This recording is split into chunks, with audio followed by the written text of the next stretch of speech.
Im zweiten Teil dieser Reise geht es einmal quer durch Griechenland. Wir besuchen einen der absurdesten Orte dieser Welt und fahren eine der schönsten Straßen, die dieses Land zu bieten hat. Viel Spaß!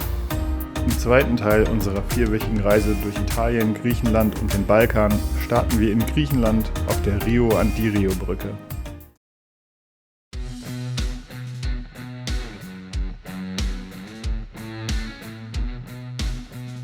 Als Annika an der Mautstation an mir vorbeifahren soll, bleiben die breiten Motorradkoffer aneinander hängen und reißen direkt beide Motorräder um. Es geht nur Plastik zu Bruch. Annika zerschmettert zum Glück nur ihr Windschild an der Betonabgrenzung. Helm und Kopf bleiben Gott sei Dank heil.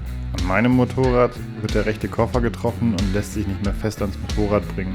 Richtig weiterfahren geht gerade nicht, aber das hätten die Mitarbeiter der Mautstation auch gar nicht zugelassen. Die unglaublich netten Griechen kommen uns sofort zur Hilfe und versuchen den Koffer irgendwie wieder zu befestigen.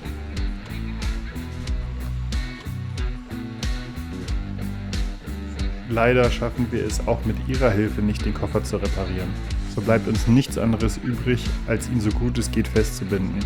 Das Seil dafür schenken uns die Mitarbeiter einfach.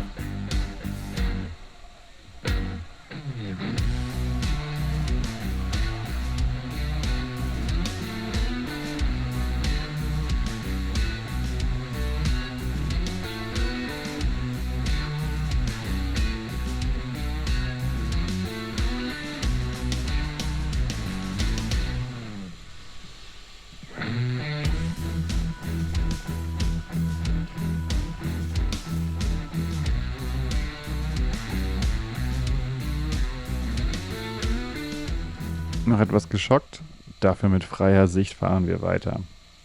Belohnt werden wir mit einer der wohl schönsten Straßen Griechens. Rechts erstreckt sich der Golf von Korinth, links die Berge des griechischen Inlands. An einem kleinen Café machen wir Halt zum Mittag.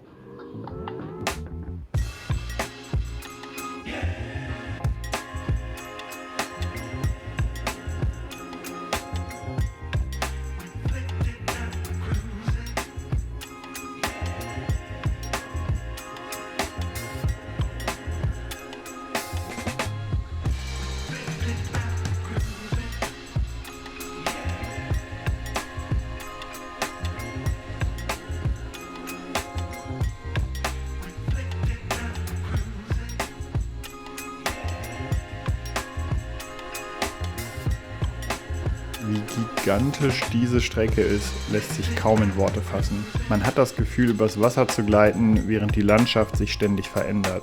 Es gibt immer mal wieder kleinere Strände zu unserer Rechten, von denen jeder idyllischer aussieht als der letzte.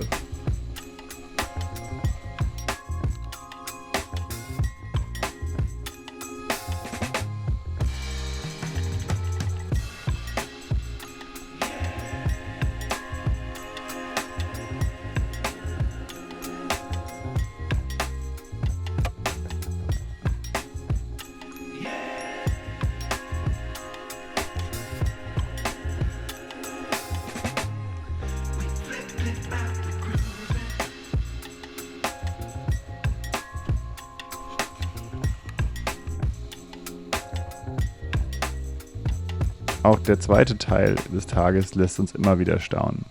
Die Landschaft zu unserer Linken ändert sich stetig, während wir bei strahlendem Sonnenschein die langgezogenen Kurven genießen und das Glitzern des Wassers bestaunen. Nach einem wilden Tag beschließen wir noch an der Küste zu übernachten und suchen uns schließlich in Itea ein Hotel.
Am nächsten Tag biegen wir landeinwärts ab.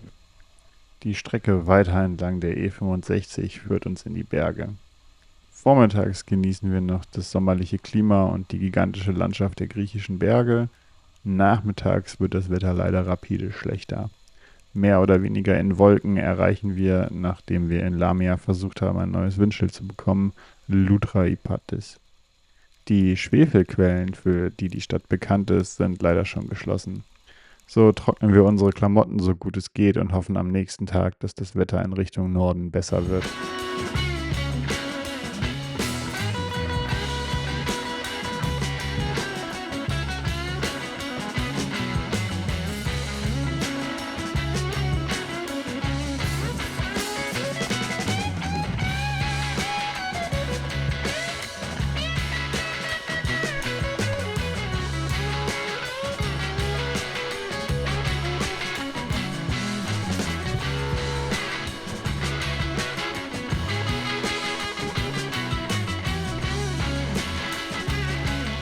Je weiter wir in die Berge fahren, desto grauer wird es, desto größer werden die Tropfen und schließlich entscheiden wir uns, den Weg auf der Autobahn abzukürzen. Unser nächstes Ziel ist Meteora, das wir dann auch schon am Nachmittag erreichen. Das Glück hat uns dann doch noch nicht gänzlich verlassen, denn obwohl noch ein paar Wolken zwischen den Bergen hängen, können wir schon eine erste Runde durch die noch unwirkliche Landschaft drehen.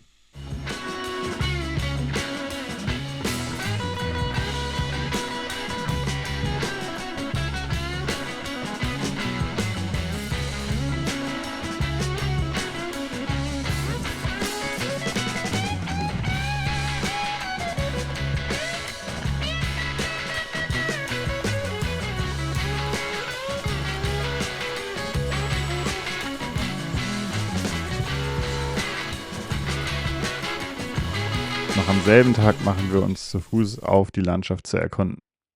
Die 24 Klöster, die allesamt auf Sandsteinfelsen sitzen, gehören seit 1988 zum UNESCO-Weltkulturerbe. Eine Straße zu den Klöstern gibt es erst seit den 60er Jahren. Davor waren die Anlagen ausschließlich zu Fuß oder mit Seilwinden zu erreichen.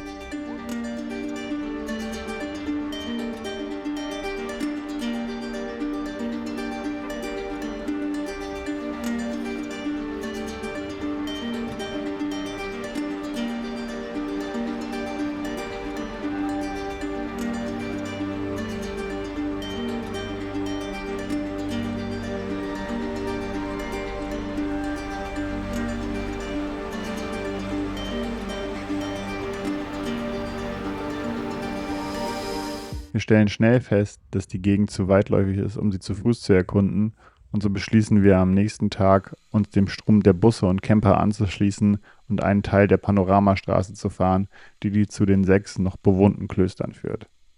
Die anderen 18 sind vor allem wegen Einsturzgefahr nicht mehr bewohnt. Gegen Mittag klart das Wetter auf und wir können die Landschaft mit ihrer ganzen Pracht kaum erfassen. Die steil aus der Landschaft ragenden Felsen mit ihren zum Teil über den Abgrund hängenden Klöstern wirken wie aus einem Computerspiel.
Völlig fasziniert machen wir uns schließlich auf den Weg zur Autobahn. Die Landschaft in Zentralgriechenland sieht absolut traumhaft aus und ein bisschen traurig sind wir schon, dass unser Aufenthalt in diesem wunderbaren Land so langsam zu Ende geht. Unser letzter Stopp hier ist am frühen Abend Ioannina. In dem kleinen, kaum touristisch erschlossenen Städtchen gehen wir noch einmal griechisch einkaufen und pflegen die Motorräder, bevor wir uns auf den Weg nach Albanien machen. Das war Griechenland im Schnelldurchlauf. Nächste Woche geht es nach Albanien. Wenn es euch gefallen hat, like und subscribe. Wenn es euch nicht gefallen hat, schreibt es mir in die Kommentare. Bis dann.